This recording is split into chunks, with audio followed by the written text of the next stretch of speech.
Hi everyone, masofdas here, and I want to talk to you about the Burning Apartment. This is a recent released game. I was provided a code on it, but obviously these are all my own opinions on the game.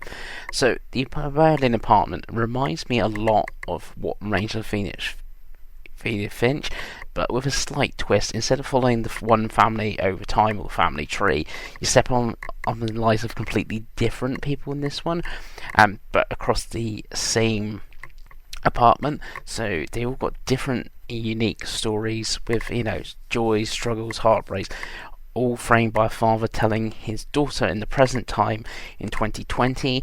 I think it's also set during COVID because there's a little bit of dialogue about not being in school, so I think that's why they are renovating the place and stuff, and they are finding objects in the apartment.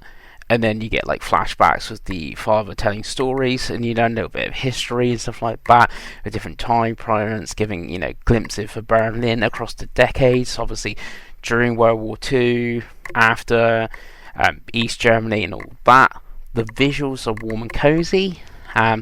Getting like a handmade indie aesthetic makes the apartment feel lived in, but the stories themselves aren't really cozy, as they are, as they say, are kind of heavy and tense, because obviously, like I said, the subject matter at the time and points such a thing, but there is, it gives a little bit of depth in there.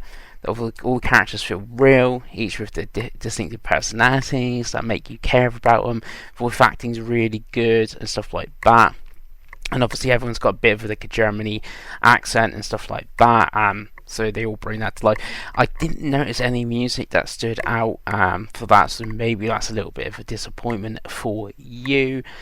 Also, I played this on PC, ran very good on my laptop.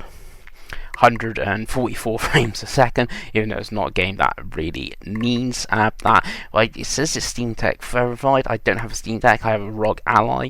Tried it on that, and no matter what setting I did, and there's not really graphics options, you literally can do the resolution. No matter if I was playing it at 1080p or 720p, I could not get above like 20 frames a second, so I don't really know what's wrong there. But it is, like I said, I believe this game is on PlayStation, Switch, and all that, not just console, but I thought I would point that out. And like I said, I did try it on my ROG Ally. But in the end, the Burning Apartment is a meditation on memory, on the lives that came before us, and the story set space holds is a touching opponent and bittersweet. If you love narrative-driven games like I do, this makes you feel, and it's one that's absolutely worth playing. So it's all that. So like I said, thanks for watching. If you have played it, I'd love to hear which story you like the most that's in the game. And like I said, don't forget to like and subscribe, and I'll see you next time.